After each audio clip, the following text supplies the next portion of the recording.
early. No, that's cool. That's cool. Glad to meet you. Yes. Great to meet you both. Cheers. Yeah. Good evening. Good evening. Well, we have another guy coming in. He's going to be a few minutes late, like 6:40 or so. So if you want to come back in 10 or 15 minutes, that's cool. And then we'll make sure all of our questions are lined up and we're all ready for you. And that'd be great. All right. Sounds good. All right. Okay. Peace, man. Thanks, Dave. All right. Cheers. All right. See you in a bit. All right.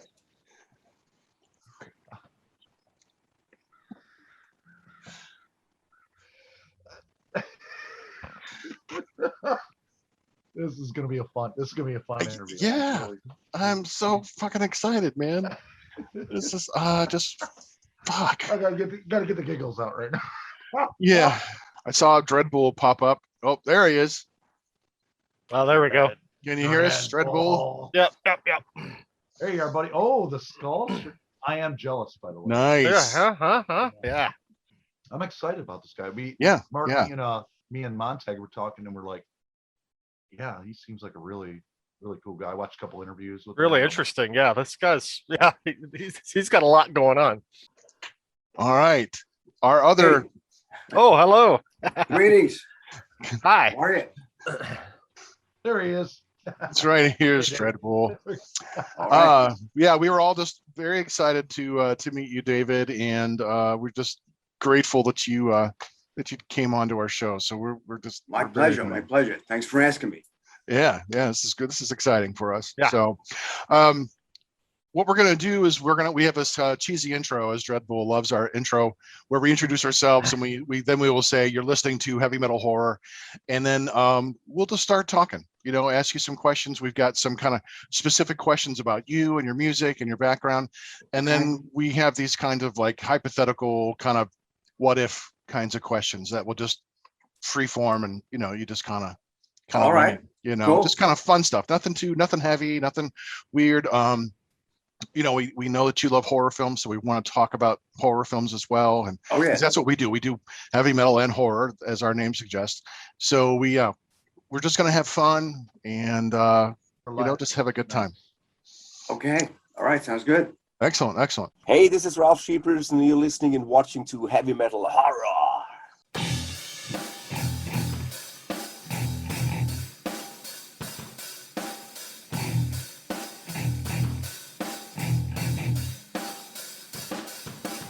I am Montag, master of illusion.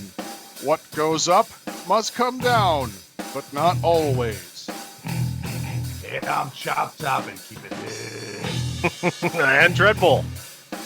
And you are listening to Heavy Metal Horror. Oh, kitties, we have a show tonight. Yes, we have a very special guest. Yes, the front man for Virgin Steele, composer extraordinaire, David DeFeis. David, welcome to our show. Greetings.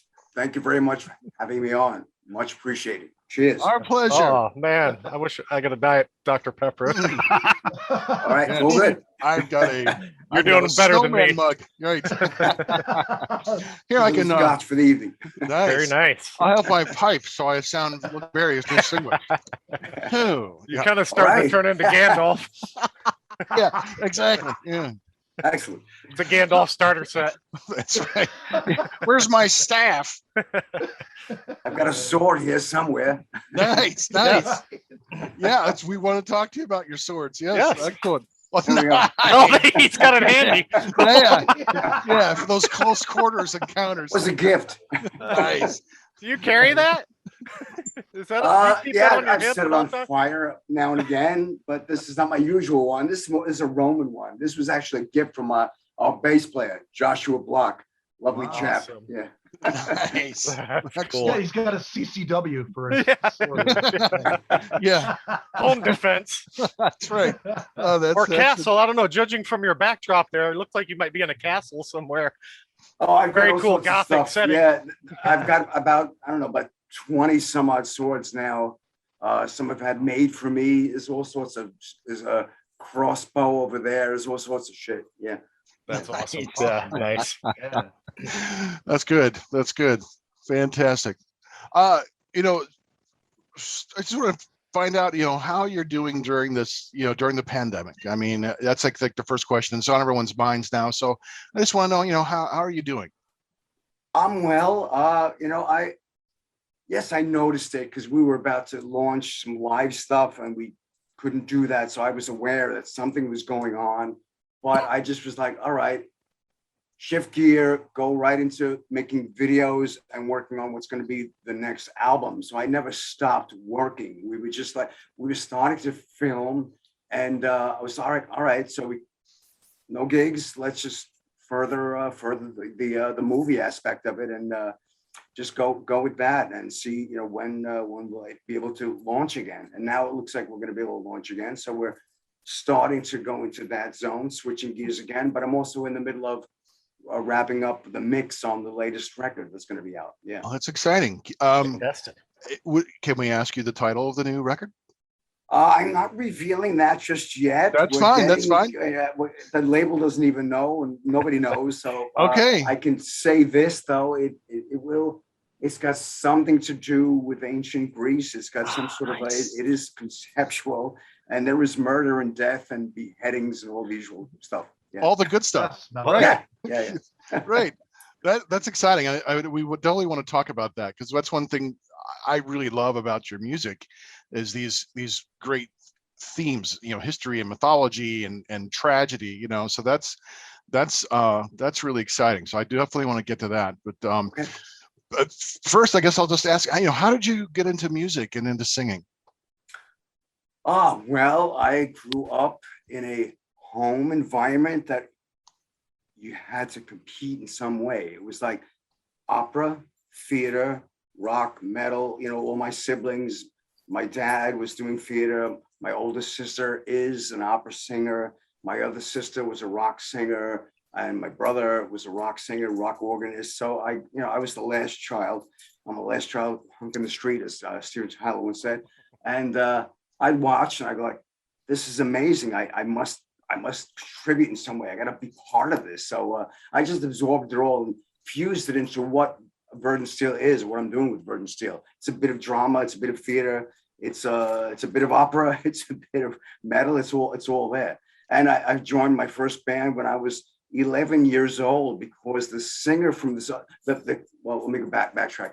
The drummer of that band was the guy who delivered the morning paper to my house. And his previous singer stuck his hand in the swimming pool while holding the microphone. They were rehearsing outside, shocked himself. So I got the gig. Wow. You didn't by any chance, like, you know, give him push there, did you, David? I wasn't there that day. Okay. Just wanted to clarify. He has an alibi. One of those things. Yeah. Nice. What bands? I mean, you grew up in this house with all this musical influence, and you know, I can appreciate that. I was the first musician in my family, but I grew up listening to all kinds of music, so I understand how you absorb that, you know, love for music. So what bands and artists really influenced your early musical interests? I think the earliest were probably Mountain, Grand Funk Railroad, Zeppelin, Sabbath, and then it was Queen, Moth Hoople, T-Rex, all that sort of stuff. Like Bowie came later. Yeah. Oh, nice. I don't want to step over your toes, Dreadbull, Chop Top. I just had a question for David. You know, I'm really impressed with obviously with you. Now you've said a lot with your background, but your vocal range is quite impressive. And was that something that you went through some classical training on, or was that something that just came about? I mean, how did you discover that? Can you turn that up a little bit? I'm losing your audio. Okay. I think if you're just closer, maybe there's a microphone on your phone there, Chop Top. All right. Maybe it's if you can just talk closer to it. You know what? Let me take off the headset and I'll try to speak like that. Okay. Yeah, let's see if that works. Sorry about that, David. That's okay. That's all right. I just hear want to me make sure better I'm now? hearing you. Do you hear me better Go ahead. now? Oh, it's so much better. Yeah, So yeah, much that is better. better. Okay. All right. Well, that's obviously the headset. My Okay. bad. Dave, no, my question was, your vocal range is pretty stellar. And obviously you gave us a lot by your background talking about that. Was that something you were classically trained on, or was that something that just came natural for you? That's a funny question. It's a good question. It was natural. What I watched, I observed my sister, the opera singer. I observed my sister and brother, the rock singers. You know, I observed all that. When I actually went to, I went briefly to study. And when I went to study with a guy, he actually ruined my voice. So I stopped studying and just did what came naturally. And that's it. I try to keep physically fit. I always tried to extend the range. I said, how is this done? How do we do that? How do we reach that? Okay. It dawned on me when I was about 16 that there's another level of the voice outside of just belting out your chest. You can blend into this upper stratospheric range it's not exactly falsetto. It's a reinforced head voice, you know? And I said, okay, I can bring that in because I was just belting previously. And then, wow, I got another like massive amount of notes I can use, and started working with that. And that actually started developing to probably the strongest part of my voice because I used it so much, you know, and it still works, that upper thing. It's never failed me. Yeah. Yeah, speaking of that, you know, there are a small handful of singers that have your kind of range, the octave range that you sing with, but I can't think of any other singer that quite has your style, your stylistic. You have a very stylistic, the way you kind of jump all over the place with different styles, one second to the next. Is really interesting, and I really can't compare you to any other singer in particular. How did that all come about? It's just trial Thanks and so error? very much. Sure. I think I was supposed to be a guitar player, you know, but no one would let me play the guitar. So I said, all right, I'm going to sing like a guitar, like Jimi Hendrix, Jimmy Page, like Eddie Van Halen. That's extended solo, and take the voice. What is the guitar anyway? It's an imitation of the voice. So the voice is not imitating the guitar, which is imitating the voice. So that's how I arrived at, I think, my style. And I really got into all those kind of improvisational bits that Zeppelin would do, and Jimmy would go off and wail, and so would Robert, of course. And I just really wanted to be as violent as I could be, like kind of like Pete Townsend beating the shit out of his instrument. I do the same with the throat, you know. Most of the violence in the metal on the Virgin Steele records comes from here, you know.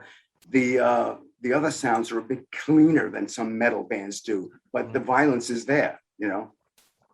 Wow, really. You know, Edward, my guitar player, always favored a more, you know, a cleaner sound that we could understand what the notes were being played, you know, which we need because Virgin Steele's got a very extensive harmonic range. It's not just root and fifth. There's all sorts of stuff going on. So clean that area up and make this dirtier. It's kind of happening. Nice. Can you remember the very first album you ever bought for yourself? I think the first one that I actually got with my own money from like mowing lawns and stuff was probably maybe Love It to Death, Alice Cooper. Oh, okay. I think. Yeah. Nice. Yeah. Big Alice Cooper fan over there. Oh yeah. He's great. Yeah, he's great. Back to your collection of swords. Can you tell us about this collection? Like, do you have a favorite? You know, and do you have like a favorite historical or fictional or mythological sword? So we got a couple things about swords. Okay. Well, I've got one that's probably, well, two that are my favorite. One I had made for me. It's on the cover of the Wait for the Night EP. I don't know if you've ever seen that with the American one. It's a big, gigantic thing with these horns that go in 4 directions. That was made by a mad genius I call Tom the Lawnmower Man. I don't remember his last name, but he fixed lawnmowers. And he made me this thing. And I was like, yeah, I want something I can wield on stage, you know, flip around real easily. he made me this thing. It's like 89 pounds. It's ridiculous. Wow. But Wow. it's Yeah, not, easy to it's flip not the around most on wieldy stage. thing. But it's great looking, and you see it in videos and whatnot. So that's probably my favorite. The other one is one I bought in Germany that I set on fire, every show. It's very it used to fit in my keyboard case back when I could bring swords on planes back in the day when you could do that. Used to bring swords on and off the plane. It was no big deal, Yeah. But now it's a bit of a problem. So, those are my two favorites. I got some ancient ones that I inherited from my father a while ago. There's not many in this room, just that one, but they're all in the other part of the house. Yeah. Yeah. Yeah, I've got a few myself here. I've actually got two hanging on the wall right next to me. All right. Alexander the Great sword, and I got an Excalibur back here. Oh, So nice. yeah, I've got a few. Nice.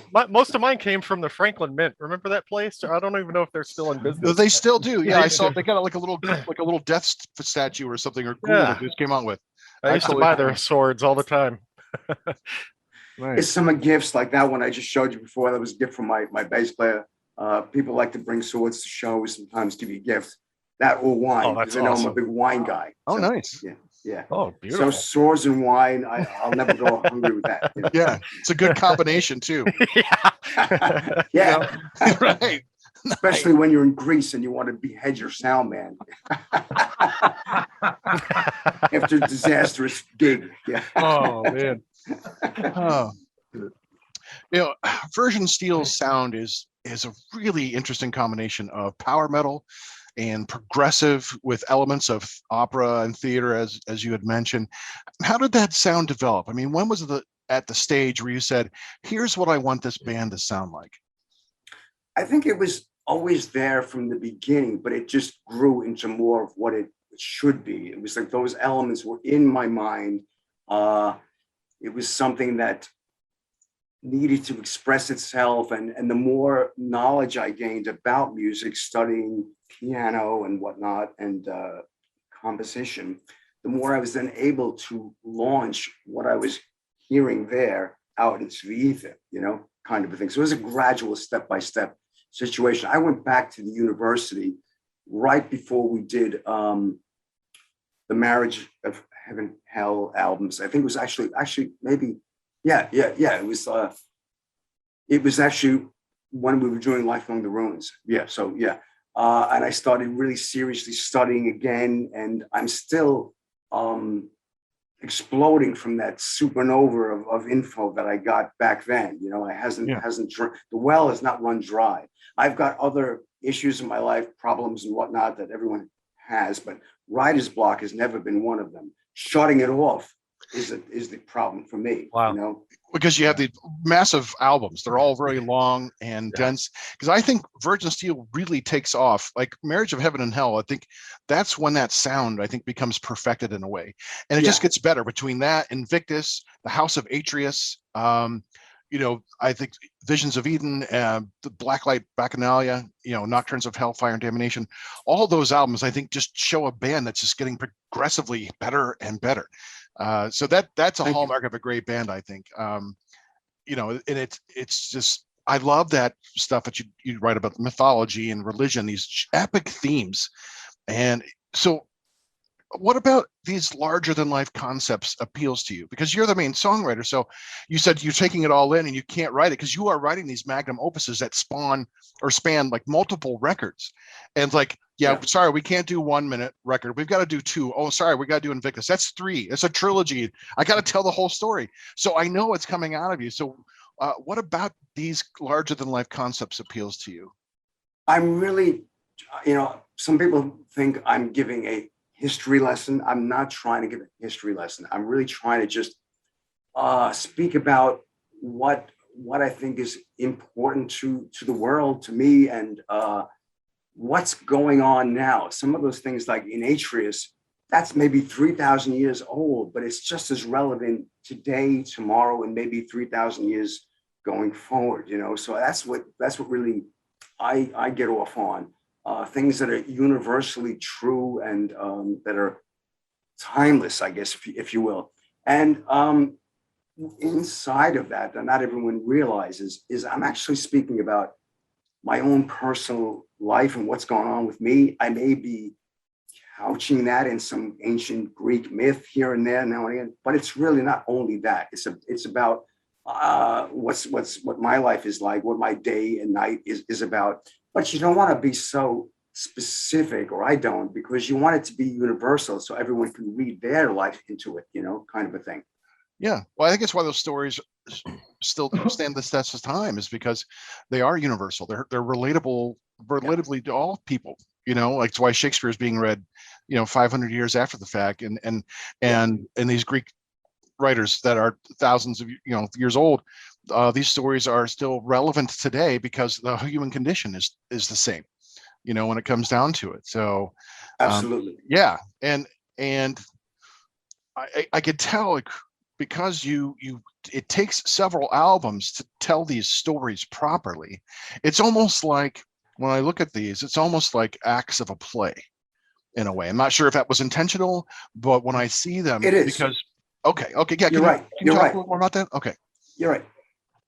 Yeah, I guess it's I grew up in the theater. My father was director, producer, actor of plays, Shakespeare, Greek tragedy, everything, Medea,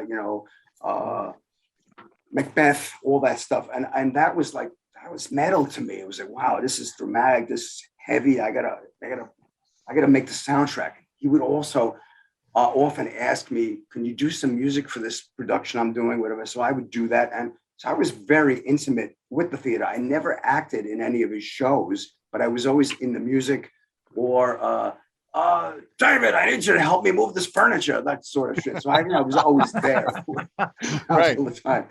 And so it's just permeated, and that's how I see music. That's how I hear music. There's drama involved, and great passion, and otherwise, why do it? It's Sure. it should be the sound of the living world, the sound of life, of everyone's life. That's what I'm trying to do with Virgin Steele. Yeah, that's fantastic, because you don't see in this world of like corporate music, corporate rock, you don't often see that kind of passion spilling over into the product. There are some bands who are okay on a recording, and when you see them live, they're much better, but you don't often see that passion coming from an artist. So that's refreshing. So, I mean, that's exciting, Thanks, brother. Thanks. Yeah. Oh, yeah, my pleasure. It was never meant to be a career for us or for me. It was really, how do I establish a way of life that could sustain us indefinitely? And that's what was the goal. How do we work that? So we never had to really listen to a label say, you must do this, you must do that. We were never going to do that. It was always, we're going to do what we want to do. We're going to try to express ourselves as honestly as we can be, every record, every show. And that's it. If people dig it, wonderful. If they don't, well, they can always listen to something else. That's really quite okay for us. Yeah. That's what, David, it really gets to me too, is the passion that you have. You have a vision. You've always had a vision of Virgin Steele, and it seems like progressively you're coming closer to the end of that journey on your vision. The more time we spend doing it, the less and less we acknowledge any other thing. There's a metal world or whatever. There's certain scenes that people align themselves with. We align ourselves with ourselves and our own vision. We're sort of like running along next to it, but we're sort of outside of it as well. I think we've always sort of been that way. We always never quite fit in exactly to what was going on. There was always something else going on with us. That's respectful, because so many bands, they want to be part of a label, the genre, the subgenres and stuff, and to fit outside that box is very respectful. So that's cool. Yeah, I don't. It's just, we developed this way probably from the first record onward, and we got more entrenched in that mindset as the years went on, because there's always somebody you've got to fight against now and again. So you get stronger in that, and the less you give a shit about what people say about it. I like it, we like it. So if you dig it, great. If you're not, again, There If are not, many other records suck you can it. listen to. Yeah, if not, suck it. Yeah. So Yeah. cool. So yeah, I was gonna, we were talking about the concepts that you write about, and all this very high concept stuff, mythology and religion, and sort of philosophical things. So this is obviously, these are all things that you're always thinking about, considering. Is there any are there any religions or belief systems that you have found yourself leaning towards, or is that if that's too personal of a question, that's Yeah. okay. If you had to put a name to what it is I am, I guess you would say that I'm a pagan, in the broadest sense of that word, I never was a big fan of organized religion in any shape or form. I really like the ancient philosophies, which were more humanistic based and are still profound and still making their mark. And they were more about elevating the individual and making the individual in harmony with the group, rather than, okay, we want to control these people with our our particular way of this is the only way of God, or goddess, or whatever it is. So those, if you read a lot of history, as I do, then you get a lot of paganistic info. And then I went off, oh, let's explore that. Let's go Nordic, let's go Native American, let's go whatever, and the more you read about these things, the more you see that they're all essentially talking about the same thing, and it's just different. It's like language, we can speak English or Italian or French or whatever, but we're still having the same words, essentially, not the same words, but Concepts. This is a chair, this is a computer, whatever. Structure, right. Yeah. The idea. It's like an artificial sound attached to a concept. If you want to get into semiotics and all that jazz. So yeah. I'm a fan of spirituality and elevating those thoughts, not trying to, I'm not trying to, I don't want to necessarily sell this idea to anybody who's listening to the records that you must become a pagan or whatever, do whatever you want. It's just, this is my interest. This is what I speak about. This is what is meaningful to me. This is how I understand the world. It's like nature's mainly naturistic. My goal in songwriting was like, I go outside and I see a tree and I see how the sky is and leaves and it's all woven together. And I'm like, how do I create something that's that magical, that's as beautiful as that? How can I do that? Then I see nature die and be reborn, and that filters into all my concepts of spirituality and all those kinds of things. And I bring that to the records and try to expound a bit on that. But again, I'm trying not to preach it to anybody. It's just, this is my trip. And if you want to know more about it, I'll be delighted to speak to you about it. But we don't have to go there. Yeah. Well, it doesn't ever come across as preachy. To me, it listening to these records and hearing the story unfold, it was just high drama. It was these elevated themes. It was epic, on that scale. I never once felt preachy. So I wouldn't, I don't think anyone's going to take it as such. For me, it was just listening to a story on the most epic scale possible, spiritual beings and tragedy on all scale and levels. So, I think that's what I really liked about it, because it's not too many bands or artists write about these kinds of things. And that's growing up listening to all of us, three of us listen to bands like Iron Maiden. When they write songs that were kind of about history and mythology, that's what appealed to us, because it wasn't songs about getting laid and things like that. And that's what I think appeals to me so much about your music, is like, here's these elevated themes almost to even a grander scale, so it's kind of awesome. So thank you, gentlemen. I really appreciate it. Thank you very much. Yeah, that's why I asked that question. I knew you were going to have an interesting, really, introspective answer to that. So I appreciate it. That was a good answer. Well, I think also, David, and this is a total compliment, but I've noticed in the early stuff was traditional U.S. power metal and almost a Man of War influence, which is a total compliment. to you. And there's some Sabbath elements, which I think Black Sabbath, but yeah, how do you think the progression of the band of Virgin Steele from the early days to now am I missing that, or is there, something with, you start out traditionally, US power metal, but it grew into something more expansive. So Yeah, it did grow into something more because of going back to the well, studying, thinking, saying, how can I better express this emotion that I'm feeling? It always starts with me. It starts with the emotion. What is the emotional sonic portrait I want to paint, or sonic sculpture? How do I get that out?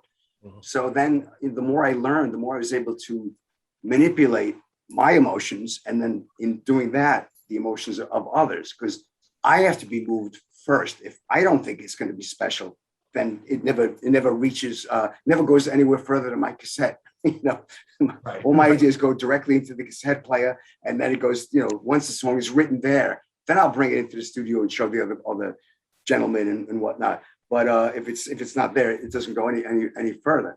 So yeah, it's really just a question of learning, always. Sure. I'm sorry. I also noticed that, a lot of your credits, you're multi-instrumentalist. So, like your keyboard or your bass, or you got guitar.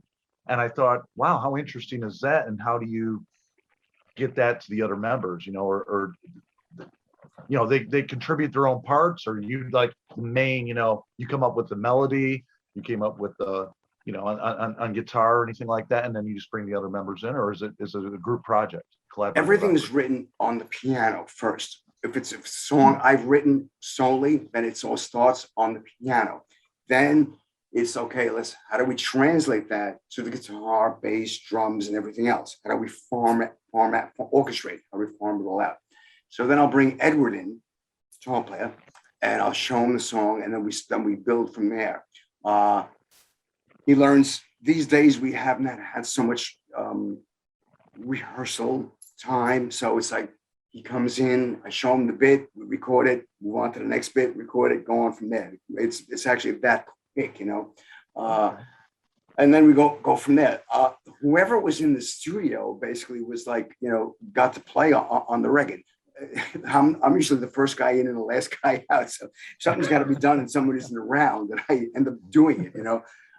That's how it kind of worked, and everyone was basically okay with that. So it wasn't really any. Now and again, somebody got their panties in a bunch, whatever. But it wasn't never like, oh, I didn't want you on this track. It was just like you weren't there, and I needed you. Right. No fault of their own. It was just because I'm always in there, so that's what's happening. Yeah. So it always starts with the piano and the emotion, and building it from there. I sing, I play into my little cassette player with the one microphone built into the cassette, and everything is written that way. It's really old school. And then I bring it to the studio when I think I've actually got a song that makes sense.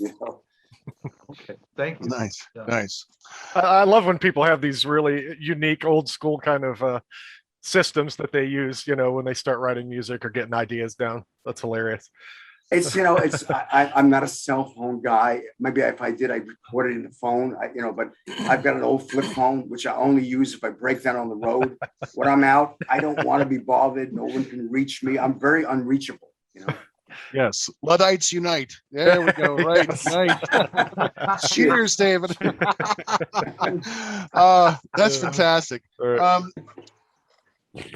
Have you met any of your musical heroes? Like, who have you met? What was that like? Yes. I met a wonderful gentleman named Ronnie James Dio, who was absolutely a legend, a beautiful soul, a great guy. Mm-hmm. I was being introduced to him from a girlfriend who knew him. And he stopped her and goes, my son, I know who you are. He was just so friendly, so available, approachable, just a really great human being. He was wonderful. Also, we had the honor and privilege and pleasure of touring with Black Sabbath. Tony Iommi was absolutely great Wonderful, wow. wonderful guy. We spent one Thanksgiving with him in a small German village, which is great. Telling stories about his wedding with John Bonham at the wedding and all kinds of stuff like that. Brilliant. That was excellent. Yeah. And the other guys that were really wonderful were we were on the road with Uriah Heep, Mick Box, Lee Hareslake, Trevor Bolder. I went up to Trevor Bolder and I said, "You're a spider from Mars," because I knew who he was. He was in Bowie's band. Right. He said, "Yes, I am." They were great. They were super, super nice, very, very supportive, great, great, great people. Yeah. Oh, that's Really awesome. Cool, really cool. That's awesome. Yeah. Have those times where you've met these heroes, because that could be a really tenuous kind of thing, kind of scary, if they're having a bad day, or if they might say something that can kind of crush you in a way, but it have been able to meet these people and have them be so gracious. Has that like influenced how you respond to fans who react to come up to you and talk to you, things like that? Well, we started meeting fans earlier on before I met people like that, but it's always been in my nature to generally start out being nice until it's time not to be nice, like Patrick Swayze in Roadhouse, kind of thing. I generally want to be. I'm approachable.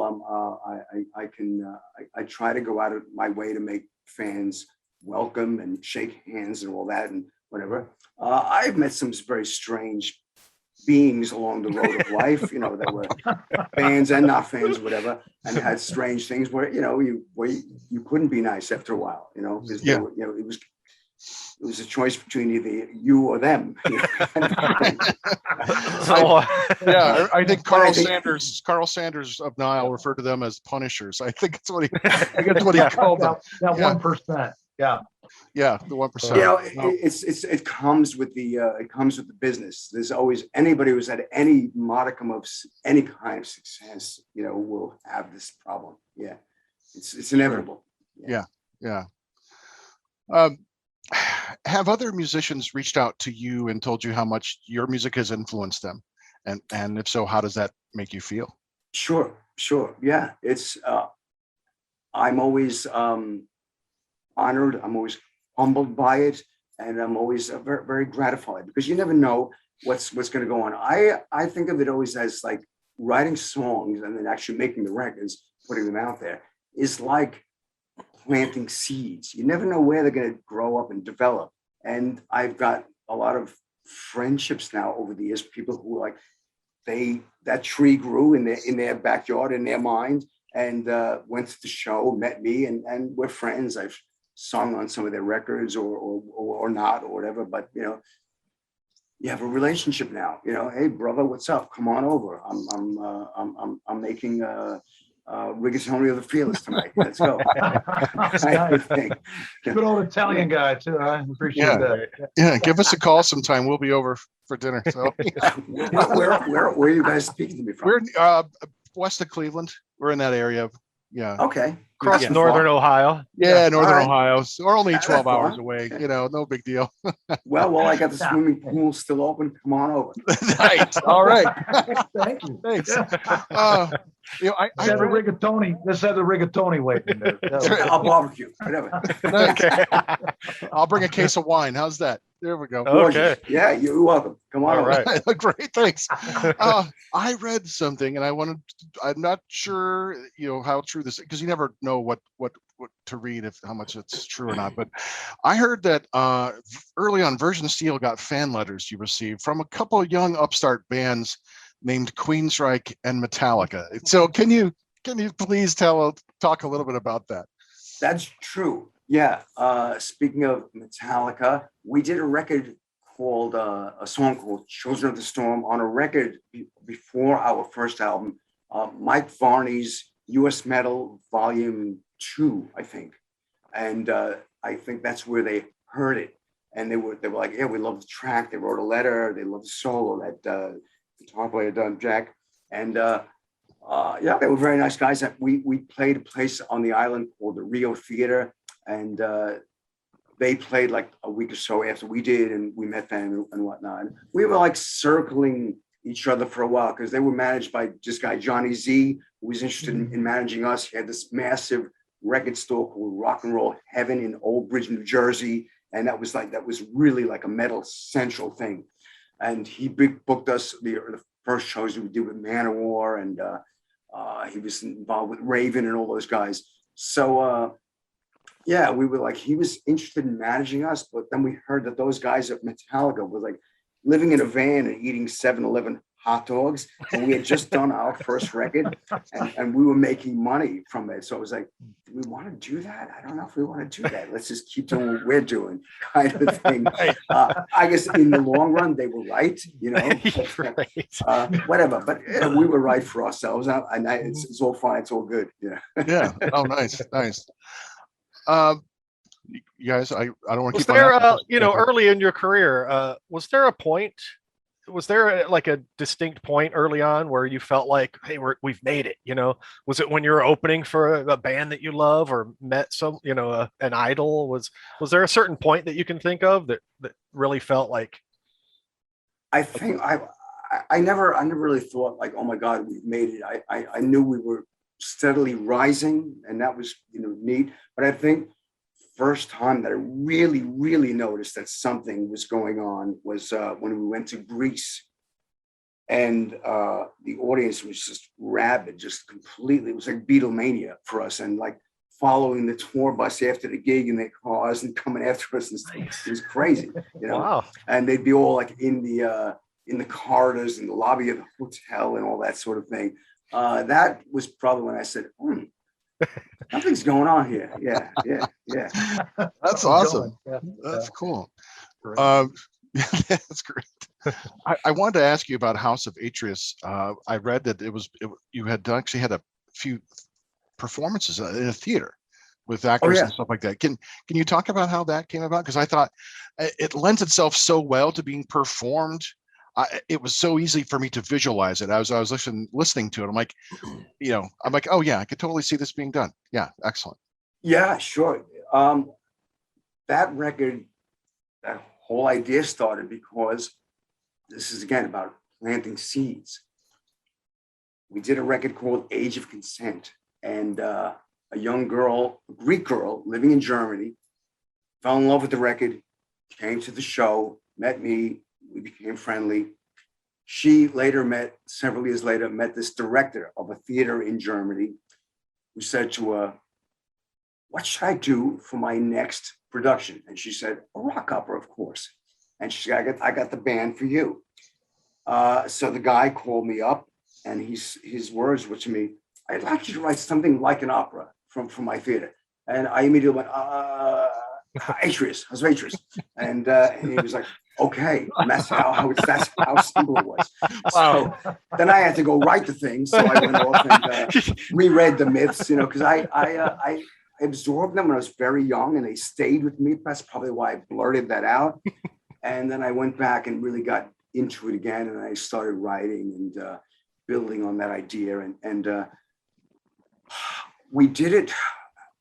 Originally, they wanted like me to be in it, and then the band was going to play live and all that, but then it wasn't feasible. So for that production, I did like backing tracks with the band, of course, on drums, guitar, keyboards, and all that, and my vocals, background vocals. And then the actors sang live with that stuff. And it did probably like, I don't know, somewhere between 50 and 80 some odd performances of that.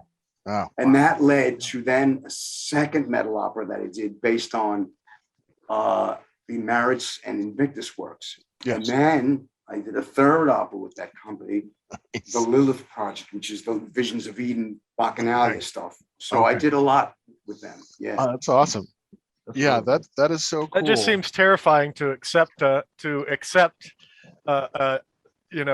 kind of a job when you don't even have nothing exists yet. You have to create. I was just like, if there's one thing I'm confident about, it's writing. I don't really worry about it. Getting it on tape is another story, but writing it isn't really the issue. I'll drive myself nuts, and I overwrote. I overwrote right for everything. It's just, that's what was great about CD when that first arrived. It was like, wow, more than 20 minutes aside. Here we go. Yeah. Yeah. So Because your albums are consistently long, you know, Yeah. almost pushing that 80-minute mark consistently. always. Yeah. And then you have always. like, here's bonus disc with 80 more minutes of material, you know? So Oh, yeah. yeah. So no, it's Great. it's I'm insane. I mean, I used to talk to my friend Pete Steele from Type O Negative. He goes, "What are you doing, man? You're giving away too much." Just do too much. You're right, Pete. I know, but I'm compelled. no, that's great because not, you know, not everyone can do that. When other artists come out with a 70-minute release, it's, you know, big news, but for you, it's kind of consistent. It's like, if we don't do it, it's going to be like news. Like, hey, why isn't there two 80-minute discs here? You know? Oh yeah. So, yeah. They'll think that I died somewhere in the middle of it. Yeah. Yeah. Like writing like Slayer, Rain of Blood, 30 minutes. Hey, Yeah, Oh, right. well, those were the days, because like old Van Halen records, Yeah. because they do it on a 16-track thicker. It sounded fatter, and then to cut the lacquer, couldn't have that much minutes. Yeah, so that's why it was in a way. Yeah. Cool, man. Keep it up, Dave. That's great stuff. Yeah. I'll do. Now, here's how I came across Virgin Steele and came across you as a performer and musician. It was from a band called Exorcist. Okay. If it's okay, we talk about Exorcist because I don't want to, if it's okay, cool. I love Exorcist. Sure. All right. Because I've heard all kinds of stories about Exorcist and Pile Driver and Original Sin, and I want to get it from your point of view because I found that record. I saw the cover. I'm like, oh my God, that's just so awesome. And I love that it was a concept album. I love the music because you've actually cover Queen of the Dead and Black Mass on the Nocturnes and the Hellfire album. Call for the Exorcist and Fire of Ecstasy are the same song. So I want to know like the story behind these bands, your part in all that, because I just saw the Exorcist album just got re-released in April, which I'm really excited about because I've had the LP since probably 1989, and so I'm like, okay, I got to know more about this. So could you talk a little bit about the nexus of all these awesome albums? Sure. Thank you so much. Sure. Exorcist was first we did the second Pile Driver album, Stay Ugly. Stay Ugly, which is a great name. I'm telling you, the cover is so awesome. Yeah. I had nothing to do with the cover. Just but it's a great album. Edward and I, Edward Persino, tall boy from Virgin Steele, he and I sat in front of a washing machine and wrote those songs for the Pile Driver record in like a couple days, and recorded it in even less time. I think we recorded it in 2 days. Yeah, just bashed through it, and that was it. It was supposed to be like I don't know, as dark and as dreary sounding and as unpolished as it could be. So that's what we did. We just went in there with 2 Marshall 100-watt Marshall heads, which we melted the tubes on, and just recorded the record. Yeah. We flew this guy who sang it in. We picked him up at Kennedy Airport, drove to the studio. He cut the vocals, and as soon as he was done, we drove him back to Kennedy Airport, sent him back to Canada where he came from. So, yeah, it was that quick. The next one we did was The Exorcist, and that I was not supposed to sing on. I had a friend of mine who was a bass player from that Pile Driver record. He's a great singer. He was supposed to sing on that record, but he had this like religious epiphany the day we were going to go in to do the record, and he said, I can't sing it. He thought it was like too satanic or demonic or whatever. Oh, wow. Yeah. So I had been rehearsing the group, anyway. I knew the songs, having written them with Edward, and so I said, all right, let me do it. My thought was, I want to sound like somewhere between a rotting corpse, Johnny Rotten, and Lemmy. How do I make that go? So, yeah. So we had the mic up. I had a beer in front of me, beer can. I did the whole thing like inside that, so get some sort of beer resonance.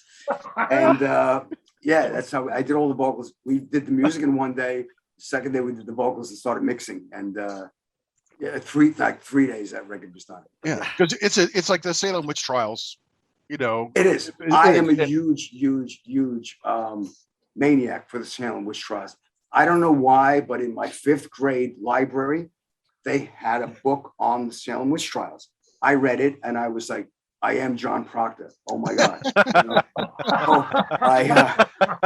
I read, if you see my library in the other room, I've got extensive books on the subject. I've been there and walked around, and I've always been fascinated by witches in general and by that sort of time period and whatnot. So yes, but especially that. And having gone there, I went there with a friend of mine, and I walked around. I left him. Was me, my girl, him and his girl. We went to this place, the Flying Cloud Inn in Marblehead, which is just down the road from Salem. And they were all sleeping, and I'm wandering around Marblehead, and I came back and with a bagel or something like that for them. And he goes to me, Dave, how did you feel being out there? I said, I felt like a colossus among minnows. It was just like bizarre. I don't know. It was, yeah. I love the place. Yeah, just something. Yeah, well, that's awesome. You know, my wife, her maiden name was Cotton, and her ancestor was Cotton Mather of the Salem shows. Yeah. Oh my God. Wow. Yeah, Kismet. Look at that. I said that's why your I've known family's you cursed. 30 years and you didn't tell me that. Come on. Yeah. It's like the scene from Holy Grail. You know, how do you know she is a witch? She turned into a newt. You know, because he wrote the book. He literally wrote the book on how to decide, you know, tell who was a witch or not. And I said, well, that explains a lot. You know, his father was the more astute of the two. Yeah, yeah. There was a lot of political shit going on, you know, during that era, so that has something to do with it as well. But when I got the chance to do The Exorcist, my mind, like Atreus, I was Atreus, went flashed right there. I was like, this is it. Now is my chance to do this. The Salem witch trials. Let's go. So yes, that was the thing with the Exorcist record. Oh, cool. And I always thought that, you know, maybe if we had just done Noble Savage, and I thought if Edward and I had taken those songs and done another record with those things, another Virgin Steele record, it would have launched the band further, you know. But say we got sort of, I wouldn't say diluted, but you know, we went a different road with the Exorcist record, which I'm glad we did and all that. But that's why I thought there's some really good bits there. Let's bring them back and do that with Virgin Steele, but let's redevelop them like we would have. And then you asked me about also Original Sin. Right. Original Sin was recorded the weekend after Exorcist, you know, and that was supposed to be the female version of Exorcist. It was basically the same band, except my sister did the lead vocals. Okay. Yeah. The music sounds identical. Like we must have used the same blown out tube amps, the same everything, because it sounds almost like the identical. I think we left all the gear set up, you know, for a week. And that's why. That's it. And did it. Yeah. And that was the night we did that. We got 2 days that record was the night the Challenger blew up. I remember that. Yeah. When we did that. Yeah. Wow. So we were watching that on the news in a break. It was, oh my God. Oh shit. Yeah. So those records are related. Yeah. And then that's why I went back and when we did the Book of Burning, I rewrote Conjuration of the Watcher for that record with that whole orchestral thing that goes on in the middle and whatnot. Because I thought, let's do that because that's such a great riff and all that. And we did that with that one. Also the Fire God, which started from Pile Driver. And as you correctly said earlier, Fire of Ecstasy started life as Call for the Exorcist. That was rewritten stuff to it. But I always felt like some of those things, they needed to grow up a bit more. Let's go. Sure. Okay. Well, you know, that album just got re-released, and a lot of Virgin Steele's albums got re-released in 2014. Yeah, so a lot of reissues. Yeah, reissues. Can you explain how that happens? Like the process. Like, did you have input in these re-releases, or you know, how does that work with, you know, with already existing, you know, albums?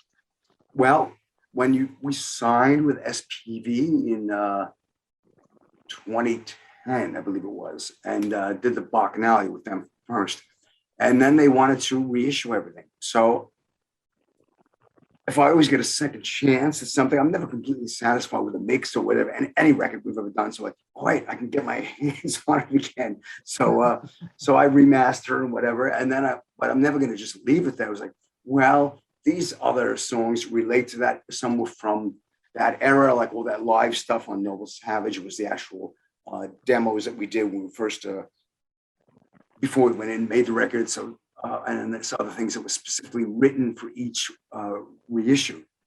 So it's just extending the range of the feeling, the emotional weather of those songs. You know, like with Age of Consent, we did. I did that stripped down version of Noble Savage, Changeling Dawn, and I wrote a song called Another Nail in the Cross. We did that strange Neil Young version of Down by the River, and the strange Blood Rock cover of Breach of Lease. Just trying to just, you know, push the envelope always. Just another excuse to be creative, you know. Yeah, right. Well, I saw on the re-released Exorcist album, there's another track, you know, which I haven't yet. I mean, I just literally heard about this last week, so I have yet to get the. Oh, there's actually version. quite a bit of stuff. There's Spin Your Head Around Backwards. That's a bonus track. Yeah, Spin that's Your the Head bonus Around track. Backwards. Right. Nice, because that. But there's also Malefic Wine. There's there's a big thing called Spellcraft, which is like a sort of a spoken word weird thing. Oh, nice. There's quite a bit of bonus material. There's actually 3 versions of the record on that disc. Yeah. Oh, wow. Okay. It's Well, the Father, the Son, and the Unholy Spirit. Yeah. Fantastic. Yeah, because I want to get that record. I want to mail it to you and have you sign it for me, because that would be, yeah. Come up for the barbecue and I'll sign it. That's right. Yeah. Okay. All right. Exchange a case of wine for that. That'd be awesome. Hey, we're coming to the pool party with the rigatoni, so you know. Yeah, absolutely. All right, brother. Nice. Well, I had hoped for 30 years for more Exorcist. Is that ever going to be a possibility, that to see another extension of Virgin Steele like that? Or, I mean, if not, I understand, but I just thought that album was so great, you know, and now I know how the story is. It's even better. So well, there is a cassette of songs that Edward and I started writing for a second Exorcist record, which we never did anything with. Maybe one rainy afternoon we'll revisit that.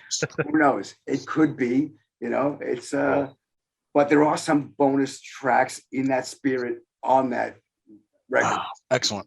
I will be ordering that tomorrow. Good. Guys, I have been hogging up the conversation. You guys have something you want to? Well, I think I'd like to get into the talk of you know, horror movies.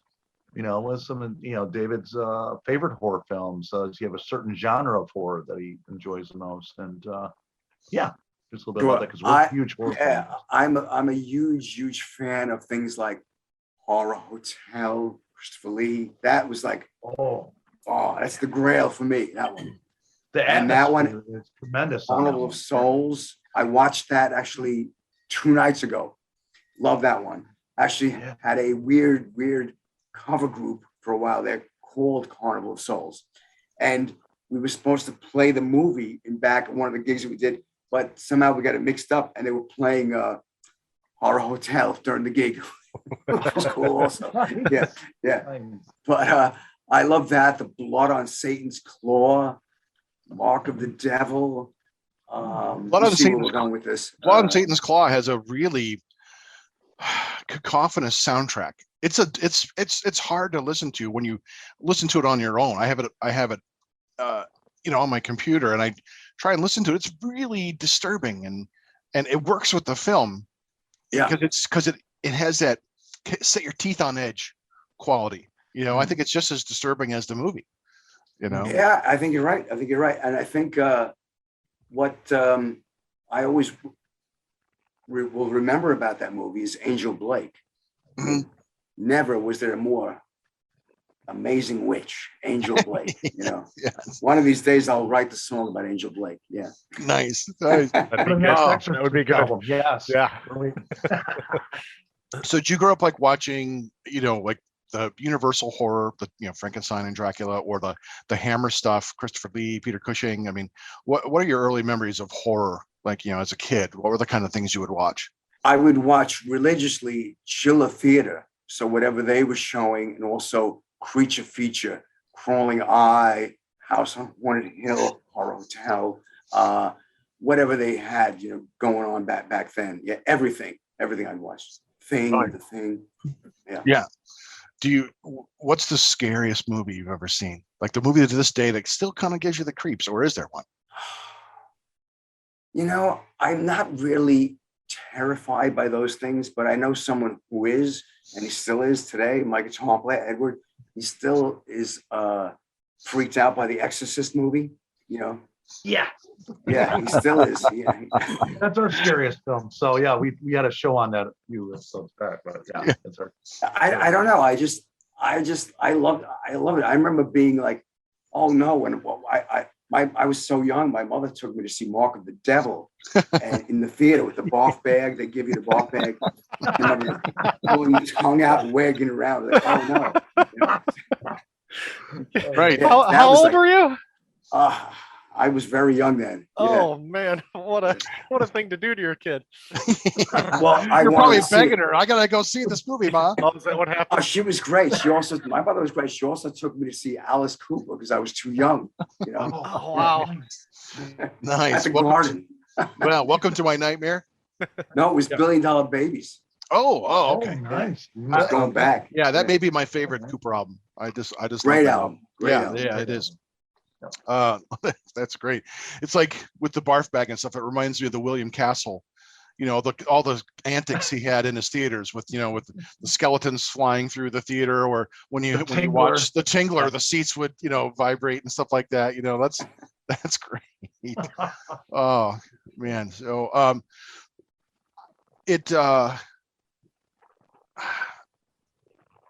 oh, I forgot what I was going to ask. Forgive me. Sorry about that. It's all right.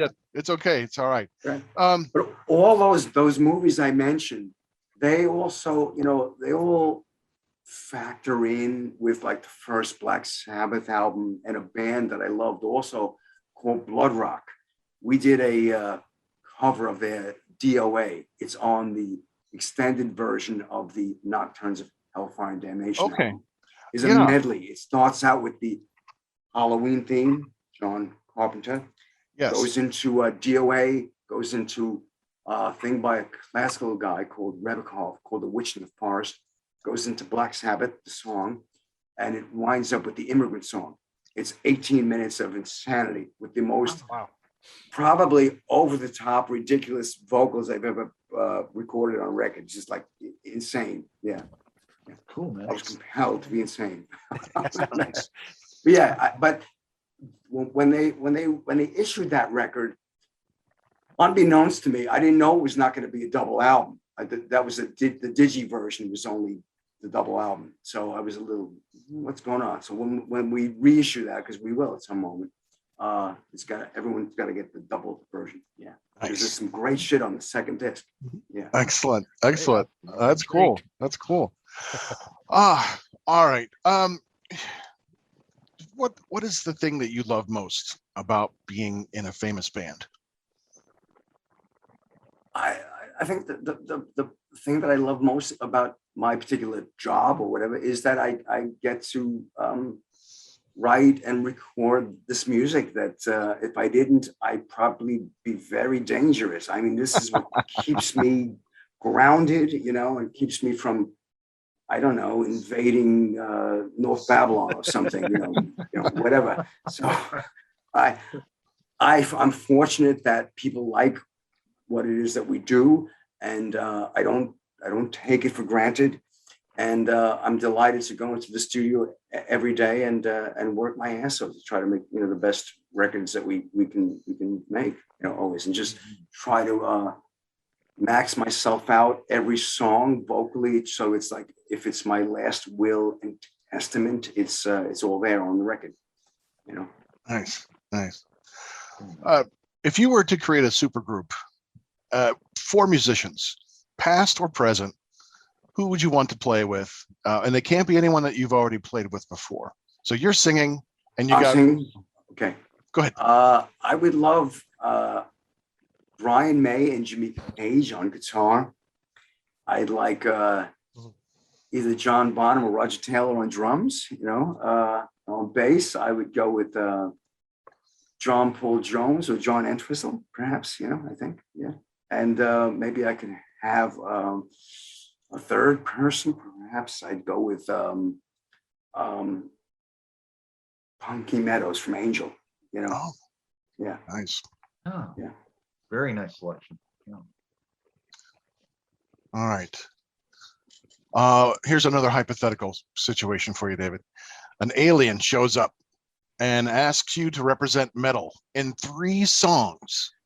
What would those 3 songs be, and why? Is that my own or And any songs? Now, you also consider your motivation. Are you wanting to welcome them to Earth, or are you trying to trick them to stay away? Are you trying to scare them away? So, I would probably be welcoming. I would probably welcome them until they put the laser on me, I guess. Right. See how maybe your they sword wouldn't. does against the aliens, right? So they try to I'd probe probably you. give Yeah. him Kingdom of the Fearless, the Immigrant Song from Led Zeppelin, and probably, I think, Black Sabbath from Black Sabbath, Yeah. Something about the Immigrant Song. It's got what I refer to as the bones of the mountain sound. It's got like that primal, paganistic, in this guy's Nordic, bones of the mountain sound. He's got that war cry going on thing. The Sabbath's got that Salem, that dark, misty days of your sound, horror, all that. And Kingdom of the Fearless is like that idea gone further, infused with the classical elements. So you got a little bit of where it arrives from and where it's going, so to speak. Maybe that's what I would say off the cuff. Yeah. Nice. Great. Excellent. Chop, Dread. What is the most interesting venue you've ever played at? Ooh, we did play. There's a movie called, oh God, it's a horror movie. We played in Germany. It was a venue called the Metropole, and they filmed, I forget what movie it was. There was a horror movie that, shit, what is it? It escapes me now. But If you I tell us remember what it's watching. about, we might be able to help you. Oh shit! It was about. It takes place in the theater. Something to do with zombies and witches combined. Demons? Lucio Takes- Fulci one? Demons? It's been place in ages. Germany? I don't know. Okay. I forget. But I remember we did the gig, and then like later that year, I saw the movie, and it was like, wow, we were there. That was amazing. That was pretty interesting. And I think one of the best theaters I really liked was the Rodon Club in Athens, Greece. It was a theater like the Beacon, that sort of place like that. Really, really neat sort of theater. I like those kind of venues for Virgin Steele. I'm not that in love with outdoor things. I know you can reach a lot of people. That's great and all that, but I like more the dark indoor, smaller, 3,000 to 5,000 people, that sort of thing. I think it's more, reachable. That intimacy. Yeah, that kinship between fan and band. That's really nice. And metal shows never look right during the daylight hours. You got to play metal at night. There's just, or in a dark venue. Yeah. When you got to go on at like 11 o'clock in the morning or whatever like that. That's We just did not this one metal. gig in Slovenia. We were on, I don't know what hour it was, but the sun was up, and it was up for like forever. And I got, completely sunburned during the gig, and my bass player was wearing sneakers. They like melted to the stage. It was incredible. It's like, holy shit. I've never been that hot in my life. It's Oh amazing. my God. How do you perform in that kind of heat? That's You just do it. It's like, like when you're ill, you just dive in and that's it. I remember on the Atreus tour, we were in France for 4 nights, and I was ill with some sort of a stomach, the trots issue, but it went away as soon as I walked on stage, came back as soon as I finished the gig. Oh, wow. 4 days, Wow. You just learn how to deal with it. Yeah. Yeah. So when you were at that place where your sneakers were melting off, was this part of like a bigger festival? Yeah. How do you get pegged as a band? Like, how do those things happen? I mean, if you're going on tour with yourself, I can see where, you're the one lining up gigs and creating your itinerary, but how does the whole festival circuit work? I've always wondered that. How do you get these 15 bands to play over a couple days and travel? Because there's usually like there's festivals all around Europe, not so much America anymore, but at least all around Europe. So how does that work? Well, every band's got their agency that they, have booked them. And so we've had ours in Germany, and they would book us on, for a week or 2 weeks or a month or whatever it is. And you'd line up whatever was available, whichever the local promoters of those things wanted to have you on the bill or not, kind of a thing. So, like for example, we did Gods of Metal with Man of War, and then the day before, 2 days before, because we had to get there, we were in Sweden doing Numi Rock and Sweden Rock, not Numi Rock, it's Finland, Sweden Rock, and then before that we were in London doing some dates and whatever. So you just kind of like logistically figure out how you're going to get there. I mean, when we did Sweden Rock, our drummer at the time, after the gig, go up to take the bow, he tripped over some big cable and fucked up his foot, his leg. So then we traveled 18 hours by bus, by nightliner.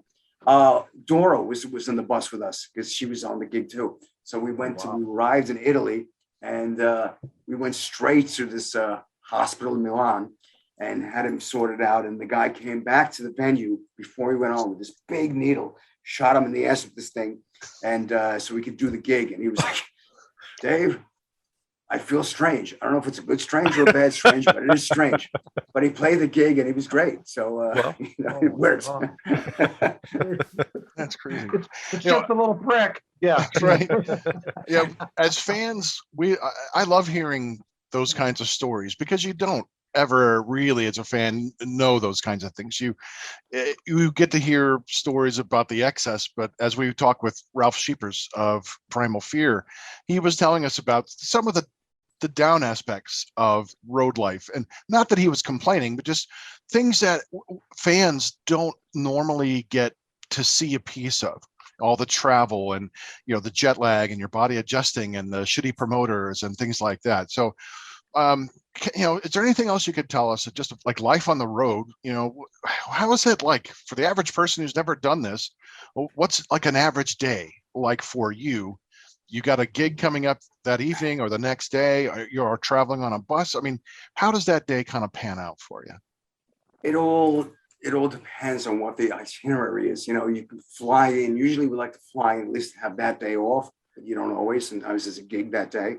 But generally, if there's a day off, so then you sort of semi-acclimate and you do the gig, and then the madness begins. You jump in the bus if it's like a 12-day run or whatever it is, and that bus is your home base, and until you get to the gig, then you get backstage, and that's where the showers are and whatnot, and you go through that whole bit, and then you get back in the nightliner and you drive overnight to the next gig. That's generally how it works. Or if you're in South America, because the distances can be so huge, it's an airplane. You're always flying, So, and that happens a bit in Europe too, because you'll be in Italy sometimes, and then fly to Greece, or we've done put the nightliner on the ferry. I mean, huge ferry with tracked trailers, and you go over there that way. We did when we did the Marriage 2 tour. We did that. And I remember there was a dock strike on the Greek end. We did this is the end of the run. So we had been everywhere. We did Italy, and then we were going to Greece. And there was a dock strike on the Greek end. So we had to go 18 hours on this ferry rather than 8 hours or whatever it was going to be, because we wound up way north. And then the nightliner comes off, and we have to go up and down the mountains, and we're still driving to hours to get to where we had to go. And we arrived like 3 hours or 4 hours late to that gig. And we thought, oh shit, what are we gonna do? Maybe it's gonna, be a bust. But no, all the fans that were there took all the gear, got it on stage, set everything. There was a drum set that was already there. And it was just like, you go into the dressing room, usually there's catering laid on for you. There's wine, there's this, there's that. There was nothing. There wasn't even a light. So it was just like, okay, quick shot of scotch, off we go, boom.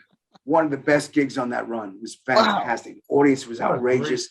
And that was our introduction to the Greek audience for the first time. Wow, that is It was great. magic. Unbelievable. That's crazy. That's what an amazing story. Yeah, everyone's now a roadie. You get your fans who showed up. Oh yeah, we'll help you unload. Oh, that's awesome. It was amazing. It was amazing. It was just really, really cool. So, you get stuff like that. You get stuff where, you've got there's a maniac guy that's like pointing a gun and shooting at the bus. I mean, I've gone through that routine as well. Sitting there chatting, and then the window gets blown out, and you're like, "What was that? Oh, I think we just got shot at." Yeah. Oh my God! Jesus. Wow. You never know what you're gonna, what's gonna go on, especially I guess today. But Sure. Wow. What's one of your David? What's one of your favorite or funniest road stories? I guess you could share with us. I guess it involves Greece again, perhaps. We had done. Again, we always end in Greece. So again, this is the end of the run, pretty much. And for some reason, the sound man that we brought on this tour, he got under everybody's skin. I didn't mind him. I was all right with him, but he finally pushed my last nerve, after everyone else. And this is like, we did the gig, never went to bed. I'm awake. It's, I don't know, it's like 5, 6 in the morning. I wanted to get up and go to the rooftop, open air breakfast. I wanted Edward to come with me. I'm drunk, mind you. He's sleeping. We were sharing a room, and he wouldn't get up. So I took the sword and I destroyed his bed. He still didn't get up. That kid can sleep through anything. It's amazing. So I left the sword stuck in the bed. I go up to the rooftop. In the process of destroying his bed and whatnot, I sliced myself up. I'm drunk at the time. So there's this long-haired, shirtless, ripped leather pants guy, no shoes, making his way up to the buffet up there. So I'm up there, and the sound man is there, and he set me off. Whatever. So I tried to cut off his head with a very stylish butter knife that was on the table. Luckily, the bass player was awake and he stopped me. But I gotta say, now that sound man is buried somewhere in Jersey in a bunch of different parts, right? Yeah. We left him. We left him at the Acropolis, though. The bass player, he somehow kept it together, kept me together. And I gotta say this for the Greek people, they didn't bat an eye. They didn't give a shit what was going on with me. What was happening. It was great, fantastic. Yeah, we made up somewhere on the flight home. Guys, I think the Atlantic. we need to go to Greece. If we want to party, we need to go to fucking Greece. Greece sounds great. That sounds like the place to go. They are definitely like it's like South America's a bit like that as well. They're very, very passionate about it. Yeah, fervent. Yeah. Oh, not that other places aren't. It's just different. There's like everyone's got their style. The Germans have their style. The Norwegians have their thing. But the Greeks have something else. I don't know. I guess it's something to do with the music. And I thought for a while there, I thought I was Greek. I thought we were Greek growing up. And something about the music, I guess, appeals to them. I thought my father was Zeus and I was Dionysus, for years. So I guess it resonated with them. Yeah. Nice. Well, first we're going to Dave's and then we'll go to Greece. Yeah. Well, Yeah, that's right. Yeah. That's right. Nice. You're all invited. Wonderful. I just what do you do for fun? I mean, these have been great stories. And I'm just laughing, but like, what to unwind when you're not doing writing, when you're not doing music, anything like that? What do you do to unwind and other parts of your life that are just for you? What is it that helps you kind of decompress or just kind of The have wine fun? helps. You know, Okay. yeah. I'm a voracious reader. I read quite a bit. I'm always reading, so that sort of grounds me as well. And I've got animals. I have 6 cats. They require a lot of looking after now. Some of them are on. I'm like a pharmacist in the morning now because some of them are getting on in years, and I've got to mix this potion and that potion. So, yeah, and I got to be very patient with them, which I am, and they reward me. So when you sit down to watch Horror Hotel or whatever, they'll all come on, they'll be on my head and whatever, and sitting with me, digging the movie. You don't really ever picture, a rock star having to get up and medicate all of his cats in the morning. It's time for your pills. That's not very Tell you rock the and one- roll. This is the most rock and roll thing of all. Okay. The thing that keeps Very me metal. grounded is every morning I'm scooping out the litter. There you go. Yeah. Start your day. And I've got 5 litter boxes. You That's can do the most amazing gig. right? You just came back from Greece, whatever, and there it is. well, everybody needs something to keep them grounded, I guess. Yeah. Oh, Yeah. that's great. Oh, that is so good. If you didn't I've do never that, been you a might. stranger to work. I've always. I used to work in a metal factory. I cut up steel, I swept up steel, metal shavings and shit like that. I never minded. It was always just something to pay for the pizza and the wine. Kind of Yeah. you had to just gotta do something. Yeah. Nice. Fantastic. Nice. So, once this album comes out, the for to be named album, do you plan on hitting the road? Are you gonna be doing a tour? I would love to. I sure hope it's going to go down. Yeah. I got to gather all the tribe again and Sure. Forge forward and make that go. Hopefully, there's not going to be another wave of disaster. Yeah. I'd like to go out there and do it. Yeah, because the record is a very live sounding record. I left all that in. It's probably one of the most live. I think all the records sound pretty live, but because we leave all that, all the mishegas in, don't airbrush it all. But this is especially warm sounding and whatnot. It's definitely a barbaric, romantic metal record. It's not anything to do with some of the bluesier moments that we did, like on the last record. It's nothing to do with that on this record. It's really just a barbaric, romantic, kind of slice your head sort of album. Nice. And so is the next one, because I've already got that written and it's about 60% recorded. So, Jeez, that's awesome. So, wow. man. Wow. so we're in it. We're in the moment. So it's all there. That's fantastic. When you are ready to release these albums and you're ready to start telling the world about it, would you be willing to come back on and tell us what's going on and release Absolutely. it? We'd love to have delighted. you back. Yeah, be delighted. To Oh, give you that. that'd be great. And Yeah. And when you come on tour, I hope you can get to come to Cleveland, because we would love to stop by and say hi in the flesh, shake hands and just, see I you would in person. love that. I would love that. We have not, unfortunately, done as much gigs in the States as we've done in Europe. Yeah. For whatever reason. I don't know. From day one, that was like where it sort of went for us. Europe, England, Germany. Right. So It seems we like went your there. style of music is really appeals to the European crowds. There's a lot of European bands that have that sort of gothic, operatic, style. Nightwish, of course, and Epica, and those kind of bands. So they seem to really be still holding on to that style of music in Europe much more than the U.S. does these days. They're hungry for it.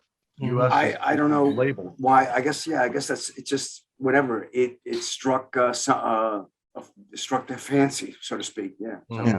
Well, I and guess I'm you not have to. gonna say whatever. We would have we love bands like Van Halen and whatnot, American stuff, and I mean a lot of the Zeppelin stuff is blues based, and I'm a bluesy guy, and that's American art form. But for whatever reason, it went there. Yeah. Yeah.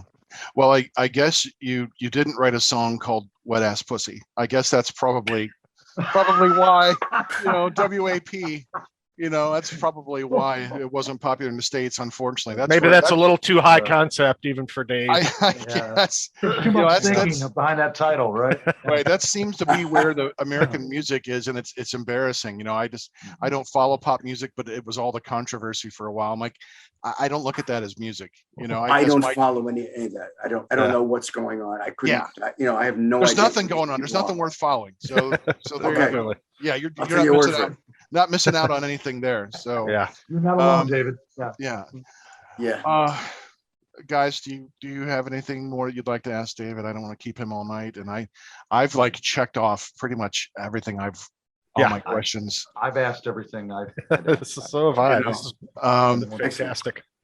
thank you again, for this opportunity to get to meet you, David, and to talk about your music and just kind of get to know you. And we My wish you pleasure.